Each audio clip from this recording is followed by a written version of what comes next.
Hey Giovanna, it's Noni again. And like I said, I was going to be reading a bunch of Berenstain Bear books.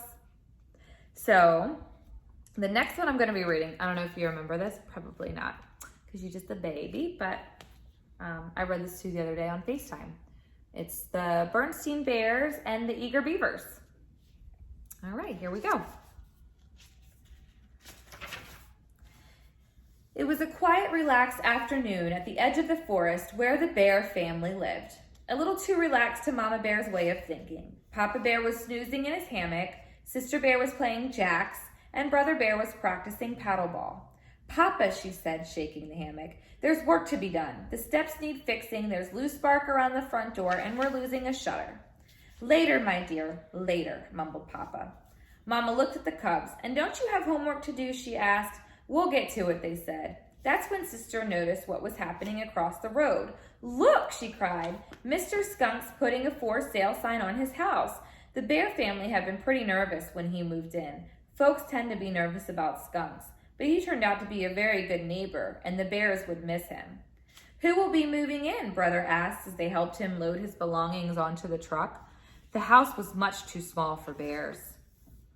"Can't say at the moment," he said, "but I've placed it in the hands of Miss Muskrat. She's a very good real estate person."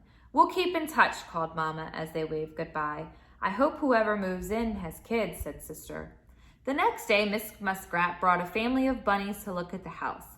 "Bunnies are fun," said Brother Bear, "and they have lots of kids," said Sister, trying to count them as they hippity-hopped about.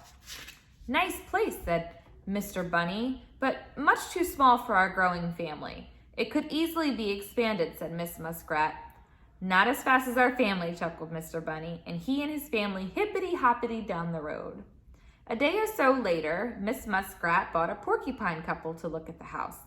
They had long, sharp quills and were rather grumpy and disagreeable. Brother and Sister breathed a sigh of relief when they decided against the house and left. "They weren't very friendly," said Sister.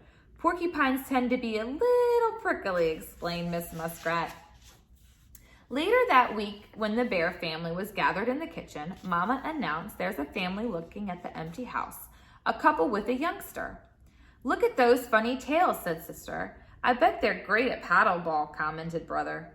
"Uh-oh, Beavers," said Papa, and it looked like they're making a deal for the house.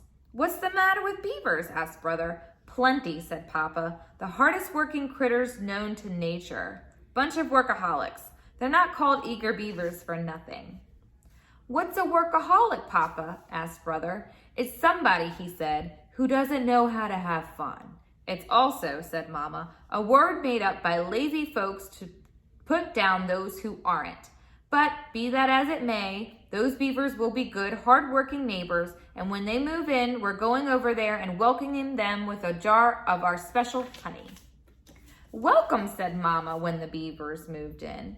"Thank you so much," they said. "Now, if you excuse us, we have a lot of work to do." "Want to play paddleball?" Brother asked Junior. "I don't know what that is," he said. "And anyway, I have some homework to do." "Humph," said Papa, just as I pointed out. Said Mama, "Good, hard-working folk." It wasn't long before they had the place sparkling with fresh paint, new trim, and a picket fence. "I told you so," said Papa as he and the cubs played a little ball in the backyard. "Beavers just don't know how to have fun." But Mama couldn't help thinking, why can't we be more like those hard-working Beavers? They seem to get so much done.